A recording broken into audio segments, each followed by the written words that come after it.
हम भारत की जलवायु के विषय में अध्ययन करेंगे।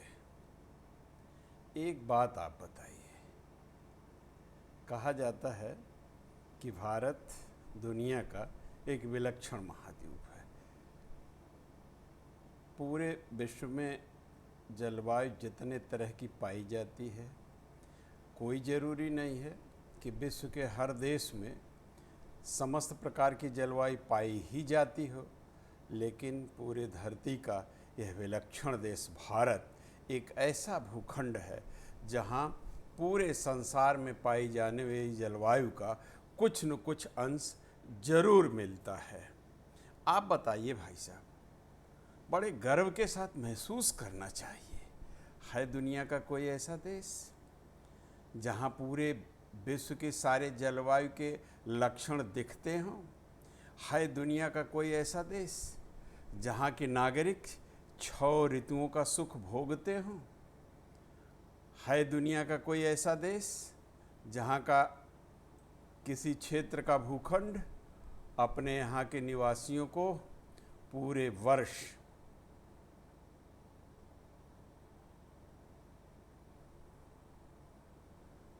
शीतल मंद और सुगंध हवाओं से सुगंधित करता रहा हो? जाड़ा, गर्मी, बरसात, शिशिर, हेमंत, शरद, इन ऋतुओं का सुख भोगने वाला अगर भूखंड कोई है तो भारत है।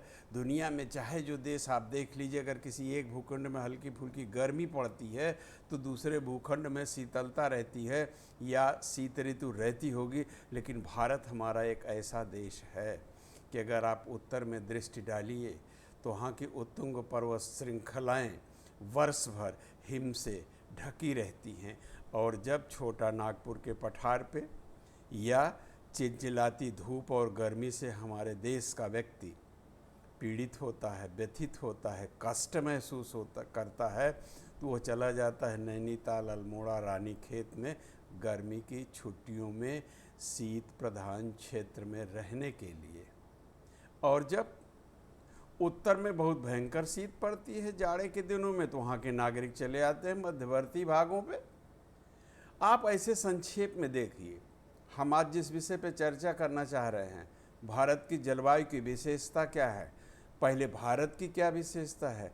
उत्तर में हमारे शीत प्रधान क्षेत्र हैं, तो मध्यवर्ती भाग कठोर चट्टानों से निर्मित है, वहाँ गर्मी ज़्यादा पड़ती है। और पश्चिम की तरफ आप देख लीजिए तो राजस्थान का मरुस्थल पाया जाता है। समुद्र तटीय क्षेत्रों का कहना ही क्या है, वहाँ जलवायु लगभग बराबर रहती है। मध्यवर्ती क्षेत्र जो नदियों द्वारा निर्मित है, वहाँ की जलवायु हमेशा समशीतोष्ण रहती है। ये भारत है जिसके एक कोने की प्रकृति, वो चाहे राजस्थान का भाग हो यानी मरुस्थलीय क्षेत्रों की प्रकृति, अपने यहाँ के निवासियों को वर्ष भर बालू का कण फका फका के तड़पा के अगर मारती है, तो दूसरे क्षेत्र में वो चेरापूंजी क्षेत्र ऐसा है जहाँ नित्य प्रति बारिश होती है, वहाँ के लोग हमेशा नम वातावरण में रहते हैं। वहीं मध्यवर्ती भाग में जब मई जून के महीने में पठार तपता है तो चिलचिलाता पठार लोगों का जीवन जीना दुश्वार कर देता है, लेकिन बड़ी खूबसूरती ने प्रकृति ने भारत को ऐसा बढ़िया सुअवसर प्रदान किया है कि जब दृष्टि समुद्र तटीय क्षेत्रों पर जाती है तो वहाँ न ज़्यादा गर्मी न ज़्यादा जाड़े, एक सम जलवायु रहती है जहाँ लोग सुख का अनुभव करते हैं। तो इन्हीं सब संदर्भों में हम आज आपसे भारत के जलवायु प्रदेशों की चर्चा करेंगे। अब भारत के जलवायु प्रदेशों की चर्चा करने के पहले एक बात आपके संज्ञान में डाल देते हैं कि कुछ विद्वान ऐसे हैं जिन्होंने भारत के जलवायु पे विचार किया है, भारत के जलवायु पे अध्ययन किया है, लेकिन अनेक ऐसे विद्वान हैं जो विश्व को जलवायु कटिबंधों में बांटे हैं, विश्व में पाई जाने वाली जलवायु की विशेषता पे चर्चा किए हैं। तो चूँकि हमारा भारत भी विश्व में है, इसलिए उनके विभाजन के दौरान, उनकी चर्चा के दौरान, उनके विश्लेषण के दौरान जो तथ्य भारत के संदर्भ में आए हैं, उन्हीं को इसमें संग्रहित करने का प्रयास किया गया है। अब हम आपसे जलवायु की बात करते अभी जितनी बातें हमने आपसे बताई, ये भारत का जब आप मानचित्र देखते हैं तो बातें अपने आप साफ साफ स्पष्ट हो जाती हैं। और इस मानचित्र में कुछ रंग भी इस तरह का दिया गया है। अब आइए हम आपको भारत की जलवायु के बारे में कुछ चर्चा करते हैं। किसी क्षेत्र विशेष की लंबी अवधि के दौरान मौसम संबंधी दशाओं को हम जलवायु कहते हैं। दो बातें होती हैं भाई साहब, एक होती है जलवायु, दूसरा होता है मौसम। जलवायु निर्धारित होती है कि इतने समय ऐसा रहेगा, इतने समय ऐसा रहेगा, लेकिन मौसम सदैव परिवर्तनशील रहता है। जलवायु जो होती है, और ख़ास तौर से भारत की जलवायु में अभी हमने आपसे चर्चा किया, अनेक प्रकार की विविधता पाई जाती है। एक स्थान दूसरे स्थान से भिन्न है, ऋतुएं दूसरे स्थान के ऋतुओं से भिन्न होती हैं, तापमान, वर्षा सब में अंतर पाया जाता है। और अत्यधिक क्षेत्रों में तो विभिन्न, भारत की जलवायु की जो सबसे खास विशेषता है कि इसमें क्षेत्रीय भिन्नता बहुत अधिक पाई जाती है। भारत की जलवायु पर विषुवत रेखा की निकटता का भी प्रभाव पड़ता है। कर्क रेखा के मध्य से निकलने से कुछ भागों में समुद्र तल से काफ़ी ऊंचे होने तथा समुद्र से निचले भाग होने के नाते उसका भी प्रभाव पड़ता है। अभी हमने आपसे चर्चा किया कि असम में भारी वर्षा होती है, राजस्थान में कम वर्षा होती है, मरुस्थलीय क्षेत्र पाए जाते हैं। कारगिल का क्षेत्र आप देखते हैं कि 0 से 40 डिग्री नीचे तक यानी माइनस टेम्परेचर रहता है, जहाँ हमेशा बर्फ़ जमी रहती है। तो हमारे भारत की यह कुछ विशेषता है। एक चीज़ आप देखें तो यह वही भारत है जहाँ राजस्थान के मरुस्थलों में उच्च तापमान रहता है, लगभग 50 अंश सेल्सियस तापमान रहता है। वही भारत है जहाँ आप कारगिल की चोटी देख लीजिए, वहाँ तापमान बिलो फ्रीजिंग पॉइंट यानी -40 डिग्री तक पहुँच जाता है। और वहीं आप एक चीज़ और देख लीजिए, राजस्थान जहाँ मुश्किल से 10 से 12 सेंटीमीटर वर्षा होती है। और ठीक इसके विपरीत मासेराम क्षेत्र चेरापूंजी, जहाँ वर्षा 9 से लेके और कहीं कहीं 1000 मिलता है, कहीं कहीं 1200 सेंटीमीटर तक होता है, नित्य प्रति बारिश होती है। तो मेरे कहने का मतलब है कि हमारे भारत की जलवायु की जो अनेक विशेषताएं पाई जाती हैं, वो भारत की अक्षुण्णता, भारत की संप्रभुता को कायम रखने के लिए बहुत मददगार हैं। दूसरी बात भाई साहब, जलवायु एक ऐसा तत्व है जो उस क्षेत्र, उस धरातल पर रहने वाले मानव को, जीव को, वनस्पतियों को, कृषि उत्पादन को, उद्योग को, सारी चीज़ों को प्रभावित करते हैं। अर्थात मानवीय विकास के लिए जलवायु एक सबसे महत्वपूर्ण कारक है। अब जो सबसे महत्वपूर्ण बिंदु आता है कि इस जलवायु को प्रभावित करने वाले कारक कौन कौन से होते हैं। आप इसमें मैंने कुछ कारक लिखे हैं, वैसे इसके अतिरिक्त भी तमाम कारक हैं। जलवायु को प्रभावित करने वाले कारक कौन कौन से हैं।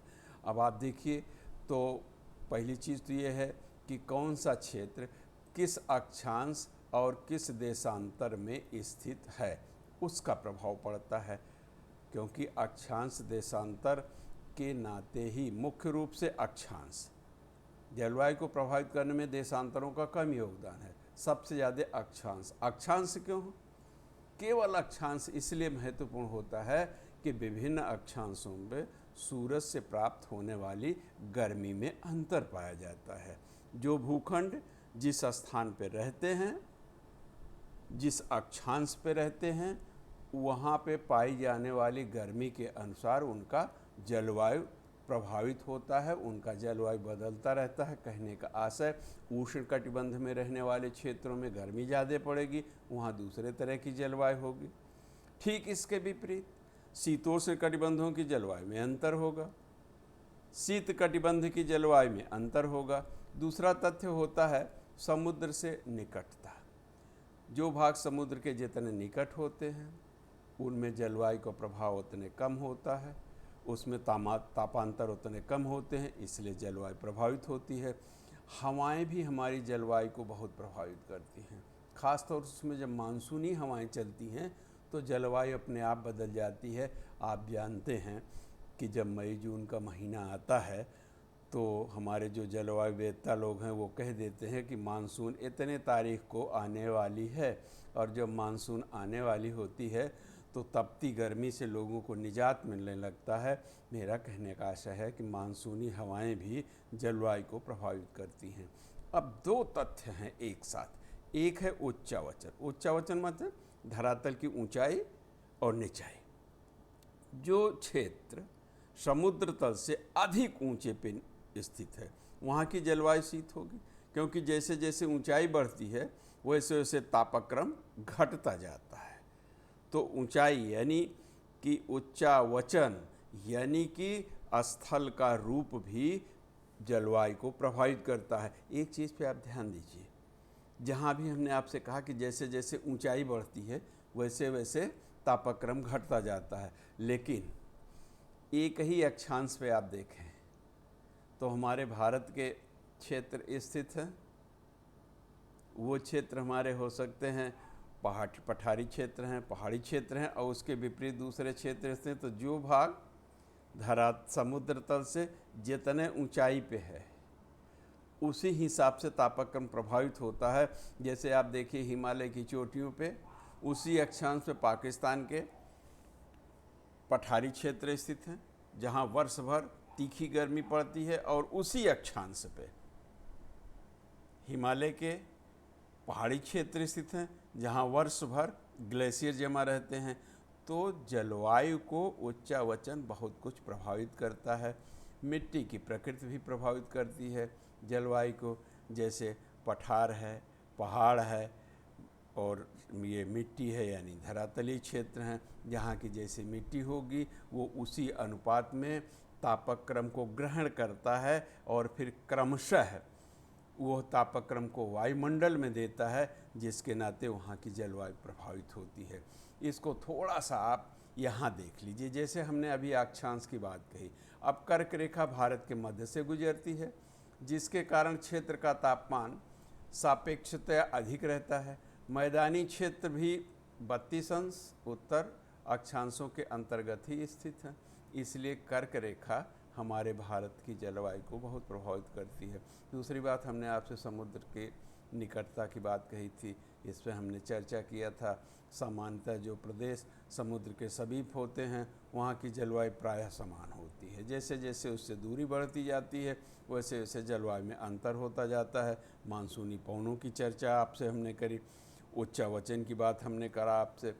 हिमालय आप देखिए, पश्चिमी घाट आप देख लिए, पूर्वांचल की पहाड़ियाँ देख लीजिए, हर जगह समुद्र तल से ऊंचाई के नाते तापमान और वर्षा में अंतर पाया जाता है। मिट्टी की प्रकृति, जहाँ जिस तरह की मिट्टी होती है वहाँ की जलवायु भी उससे प्रभावित होती है।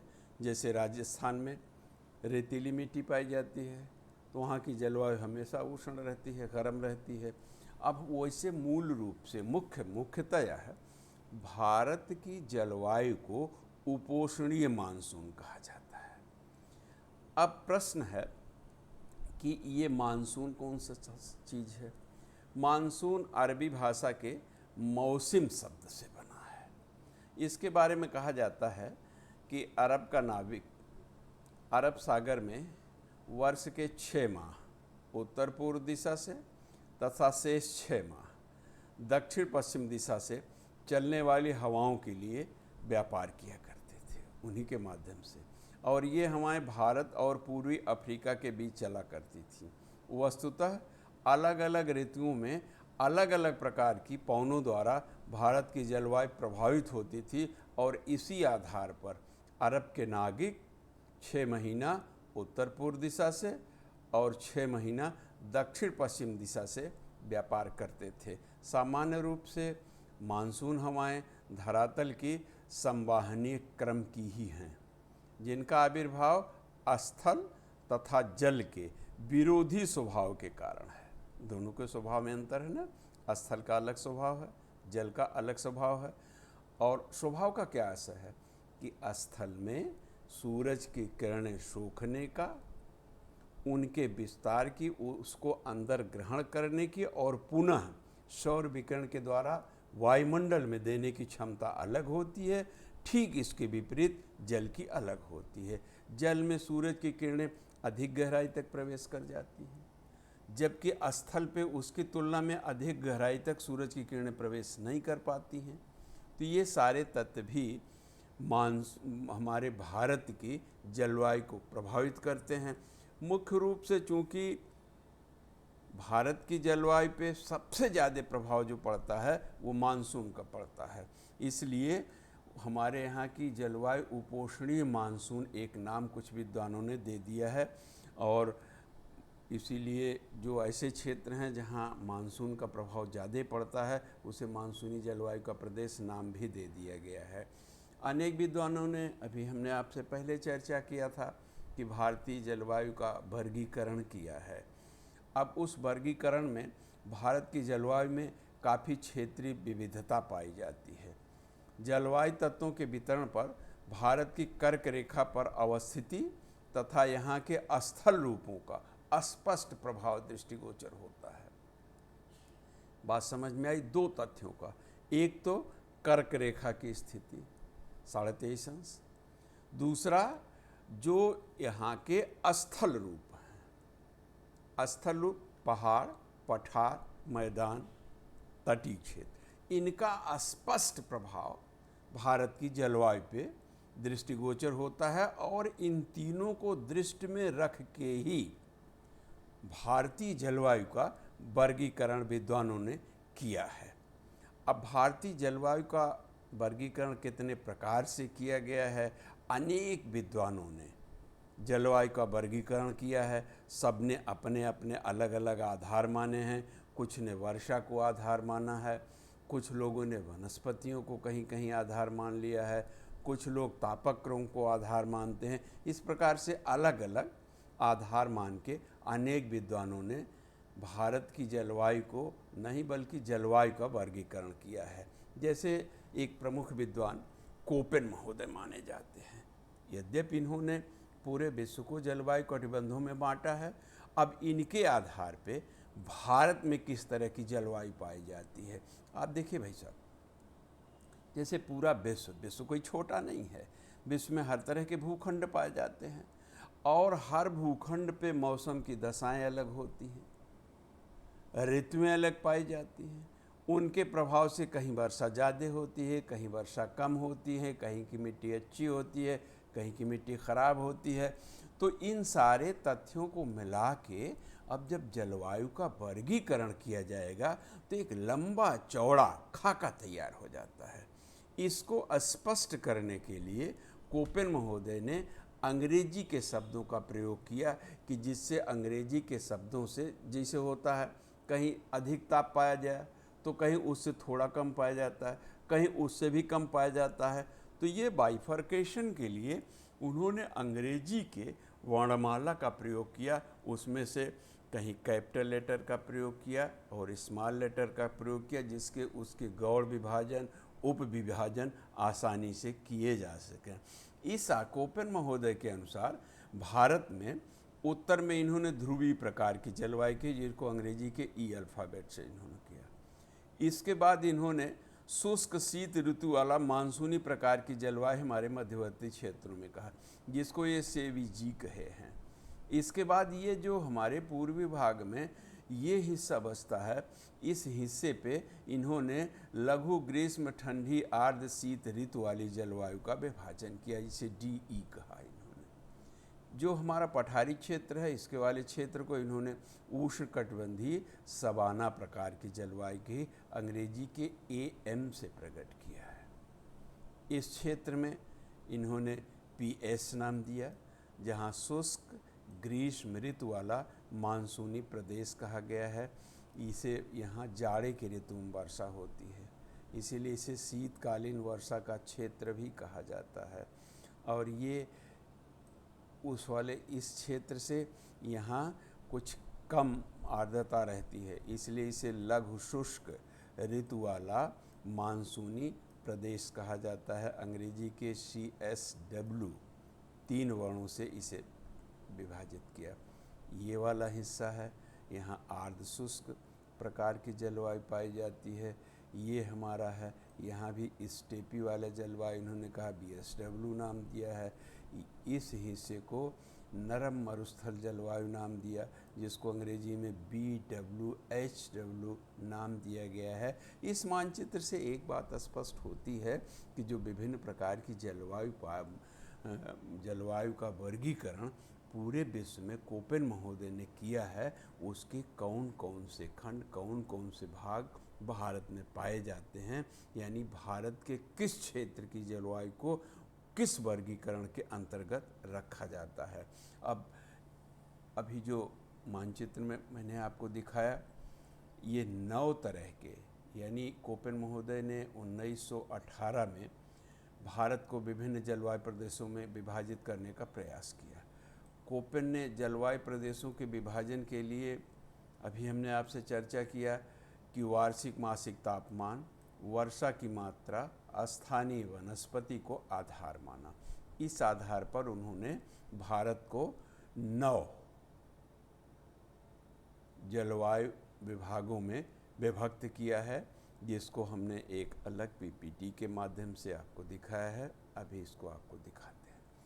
पहला भाग है अर्ध शुष्क ऋतु वाले मानसून प्रकार के क्षेत्र, इसको AMW कहा जाता है। अभी आपने मानचित्र में देखा था, मानचित्र में भी इन भागों का नाम और अंग्रेजी के वर्णमाला अंकित किए गए हैं, बाद में आप इसको देख लेंगे। इस क्षेत्र के अंतर्गत भारत का मालाबार और कोंकण तट विशेष रूप से आता है। शीत ऋतु प्रायः यहाँ शुष्क होती है, परंतु ग्रीष्म ऋतु में 200 सेंटीमीटर से अधिक वर्षा होती है। यहाँ उष्ण कटिबंधीय सदाबहार वन पाए जाते हैं। दूसरा प्रकार का जो विभाजन इनका है, उसे उष्ण कटिबंधीय सवाना प्रकार के क्षेत्र कहते हैं। इसे अंग्रेजी में AW कहा जाता है।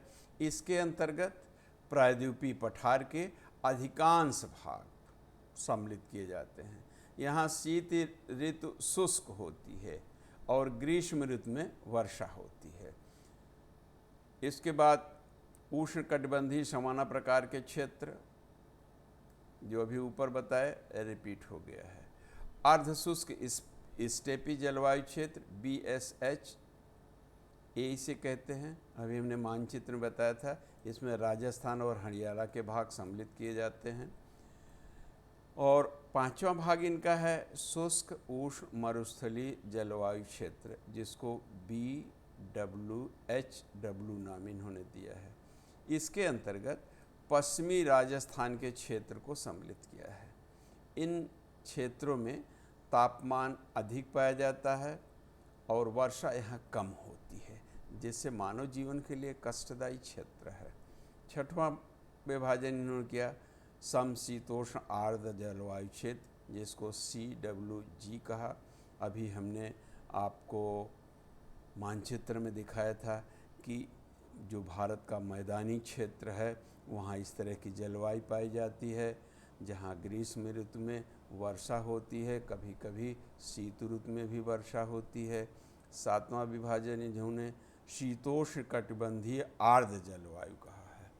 ये भारत के उत्तरी पूर्वी क्षेत्र में पाई जाती है और इस क्षेत्र में लगभग सभी ऋतुओं में वर्षा होती है। 8वां विभाजन जो कोपेन महोदय ने किया है भारत के संदर्भ में, ध्रुवीय प्रकार की जलवायु वाले क्षेत्र होते हैं। अब ध्रुव भारत में नहीं पाया जाता, लेकिन ध्रुवों पे जिस तरह की जलवायु पाई जाती है, उसी तरह की जलवायु भारत में भी पाई जाती है। किन क्षेत्रों में पाई जाती है आप ध्यान दीजिए, कहाँ भारत कहाँ ध्रुव, लेकिन भारत में भी ध्रुवीय प्रकार की जलवायु पाई जाती है। ध्रुवों पे क्या होगा, तापमान होता नहीं है, वर्ष भर शीत पड़ी रहती है और बर्फ जमे रहते हैं, तो उस तरह की जलवायु कहाँ पाई जाती है, सामान्य सी बात है। इसके अंतर्गत हमारी पर्वत श्रृंखलाएँ आएंगी, कश्मीर का उच्च क्षेत्र आएगा, जहाँ अधिकतम तापमान 10 अंश सेंटीग्रेड तक पहुँचेगा। अभी हमने आपसे कारगिल की चर्चा की है, और न्यूनतम तापमान तो -40 डिग्री से भी कम हो जाता है। इसके बाद टुंड्रा प्रकार की जलवायु वाले क्षेत्र भी भारत में पाए जाते हैं। इस प्रकार की जलवायु भी पर्वतीय क्षेत्रों में पाई जाती है, जहाँ तापमान 0 से 10 अंश सेंटीग्रेड के मध्य रहता है। ऊंचाई बढ़ने पे तापक्रम में कमी आ जाती है।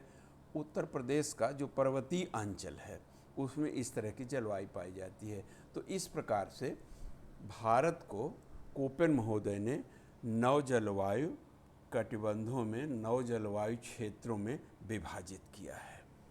दूसरे विद्वान ट्रिवार्था का वर्गीकरण आता है। ट्रिवार्था महोदय ने भी भारत को कई क्षेत्रों में बांटा है जलवायु की दृष्टि से, और इनका वर्गीकरण संक्षेप में है, कुछ उनसे कम भागों में बांटा गया है, इसलिए कुछ संतोषजनक लगता है। हम ही नहीं कह रहे हैं कि कोपेन का असंतोषजनक है, कोपेन ने बहुत विस्तार से चर्चा किया है।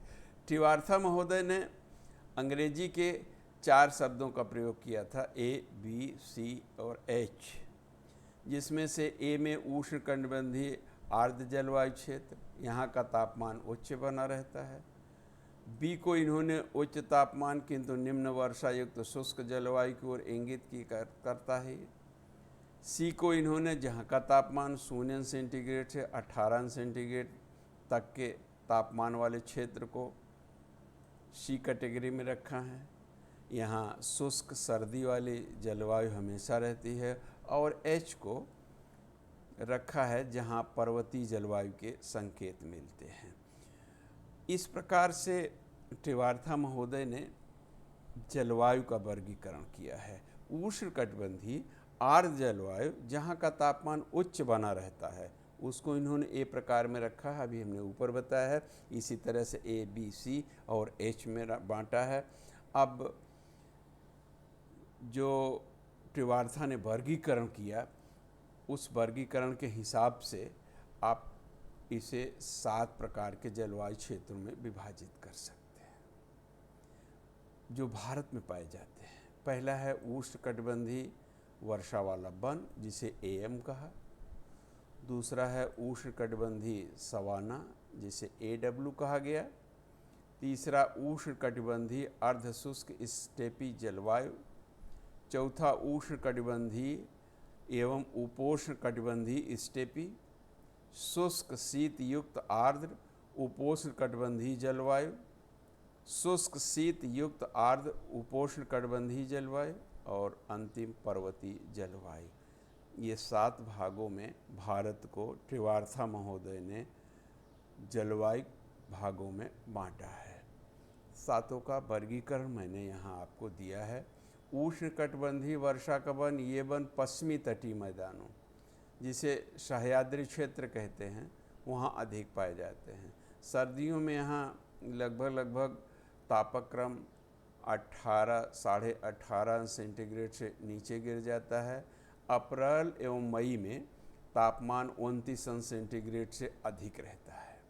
उष्णकटिबंधीय सवाना प्रकार की जलवायु जहाँ पाई जाती है, इन क्षेत्रों में तापक्रम जो है वो 46 अंश से 48 अंश सेंटीग्रेड में भी पहुंच जाता है और न्यूनतम तापक्रम 18.5 अंश सेंटीग्रेड तक रहता है।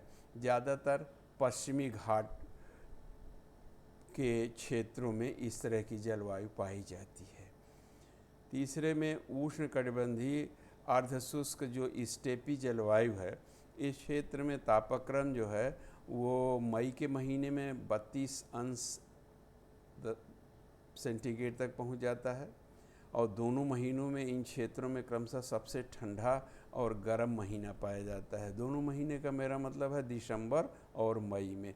दिसंबर में तापक्रम न्यूनतम 20 अंश सेंटीग्रेड और अधिकतम 23.5 अंश सेंटीग्रेड तक ही पहुंच पाता है। और यहाँ भारत में जिन क्षेत्रों में इस तरह की जलवायु पाई जाती है वहाँ तमाम कभी कभी अकाल भी पड़ जाते हैं।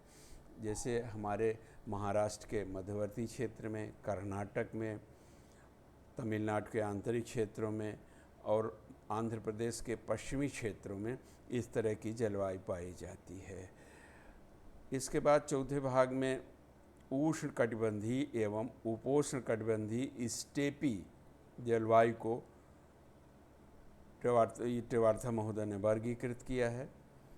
इस क्षेत्र में ज़्यादातर जनवरी के महीने में 12 अंश सेंटीग्रेड तक तापक्रम रहता है और अधिक पहुंचता है तो 35 अंश सेंटीग्रेड तक पहुंचता है। 12 अंश सेंटीग्रेड तापक्रम शीत ऋतु में होता है, 35 अंश तक ग्रीष्म ऋतु में पहुंच जाता है। इस प्रकार की जलवायु पंजाब में थार के मरुस्थल, उत्तरी गुजरात और पश्चिमी राजस्थान में अधिक पाई जाती है। इसके बाद शुष्क शीत युक्त आर्द्र उपोष्ण कटिबंधीय प्रदेश हैं। ये दक्षिण हिमालय के बड़े क्षेत्र हैं जहाँ इस तरह की जलवायु लघु पाई जाती है। इसमें पंजाब के हिस्से आते हैं, कुछ राजस्थान में जो अरावली पर्वत श्रृंखला है उसके भाग आते हैं।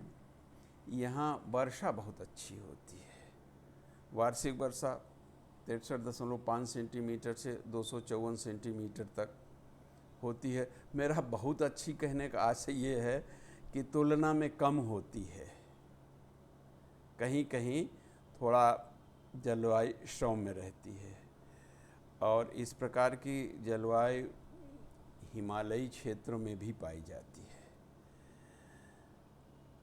हिमालय एक ऐसा भाग है भाई साहब जहाँ उत्तुंग शिखर से लेके और मैदानी क्षेत्र भी पाए जाते हैं, इसलिए यहाँ वर्षा का विभाजन भी बहुत अलग अलग ढंग से है। वर्षा का वर्गीकरण अगर किया जाए तो जितने वर्गीकरण पाए जाते हैं ना, वो हिमालय के उच्च हिमालय, मध्य हिमालय और निम्न हिमालय यानी शिवारिक श्रेणी के सब अंशों में कहीं न कहीं उसका कुछ न कुछ भाग जरूर परिलक्षित होता है। अब जैसे अभी आपने कोपेन का वर्गीकरण देखा, इसके बाद टेवार्था का वर्गीकरण देखा। थार्नवेट महोदय ने भी भारत को जलवायु कटिबंधों में बांटा है। थार्नवेट के हिसाब से अति आर्द्र क्षेत्र पाए जाते हैं, आर्द्र क्षेत्र पाए जाते हैं, नम उपार्द्र क्षेत्र हैं, शुष्क उपार्द्र क्षेत्र हैं यानी अर्ध शुष्क क्षेत्र हैं। कहने का से ये है कि थार्नवेट महोदय ने भारत को 5 जलवायु कटिबंधों में बांटा है। टेवार्था महोदय ने भारत को लगभग 7 जलवायु कटिबंधों में बांटा था और कोपेन महोदय ने 9 जलवायु कटिबंधों में बांटा था। और तीनों लोगों ने अंग्रेजी के अल्फ़ाबेट का प्रयोग किया था। थार्नवेट ने जो विभाजन किया था, जैसे इन्होंने ए लिखा तो ए का आशय अति आर्द्र क्षेत्र, ए का मतलब इन्होंने अति आर्द्र दिया। बी का आशय इन्होंने दिया आर्द्र क्षेत्र, सी को इन्होंने कहा आर्द्र गंगा क्षेत्र और C1 और C2 दो भागों में बांटा। C2 को उन्होंने कहा नम उपार्द्र क्षेत्र, C3 को कहा शुष्क उपार्द्र क्षेत्र, इसके बाद D अर्ध शुष्क क्षेत्र, E शुष्क क्षेत्र। अब इन तीनों क्षेत्र में देखें, अति आर्द्र गोवा के दक्षिण में पश्चिमी तट वाले क्षेत्रों को कहा, आर्द्र क्षेत्र कहा तटीय क्षेत्रों को कहा, उस उत्तरी पश्चिमी बंगाल के क्षेत्र को कहा, और गंगा की घाटी को मध्य भारत को आर्द्र क्षेत्र में रखा। उससे कम आर्द्रता जहाँ रहती है वो पश्चिमी तट और उड़ीसा बंगाल का क्षेत्र रखा। शुष्क क्षेत्रों में इन्होंने पश्चिमी मध्य प्रदेश को रखा, हरियाणा और पंजाब को रखा। अर्ध शुष्क क्षेत्रों में जो हमारे प्रायद्वीपीय पठार के आंतरिक भाग हैं, और शुष्क क्षेत्रों में सौराष्ट्र, कच्छ और राजस्थान के क्षेत्रों को थार्नवेट महोदय ने रखा। इस तरह से थार्नवेट महोदय ने भारत को 6 जलवायु कटिबंधों में वर्गीकृत किया है। अब भारत की जलवायु की प्रमुख विशेषता क्या है, अभी हमने आपसे पहले चर्चा इस पे कर लिया है। भारत की जलवायु को मानसूनी जलवायु कहा जाता है। यहाँ की जलवायु परिस्थितियों के सामान्य रूप से मानसून के पूर्व की स्थिति और पश्चिम की स्थिति से नियंत्रित होती है। इसीलिए भारत की जलवायु मानसून प्रधान है। मानसून इसलिए कहा जाता है ना कि मानसून के नाते ही वर्षा होती है। और जलवायु का जो महत्व है, देखिए भाई साहब ज़रा सा ध्यान दे दीजिए आप। शब्द जलवायु है, मैंने शुरू में इसकी चर्चा नहीं किया था, सोचा था अंत में इसकी चर्चा कर लेंगे। दिमाग में इस बात को रखना चाहिए। कोई विषय आप पढ़ो, कोई टॉपिक आप पढ़ो, तो तो सबसे पहले ज़रूरी होता है उसके कंसेप्ट पे। शब्द है जलवायु। जलवायु किस चीज़ों से बनी? जल और वायु। किस क्षेत्र में जल और वायु का क्या संयोजन होता है, क्या मात्रा होती है, उसी के सम्यक अध्ययन को जलवायु कहा जाता है। अब आप देखें, यह दोनों जल और वायु नियंत्रित किससे होते हैं? तापक्रम से होते हैं, गर्मी से होते हैं। इसलिए जिस क्षेत्र में तापक्रम का, गर्मी का जो अनुपात रहेगा, उसी के अनुसार उस क्षेत्र की जलवायु नियंत्रित होगी। इस चीज़ को पहले कहना चाहिए था, लेकिन हमने जानबूझ के बाद में रखा कि उन चर्चाओं को अब आप इससे आराम से जोड़ लेंगे। अगले में फिर आपसे चर्चा की जाएगी।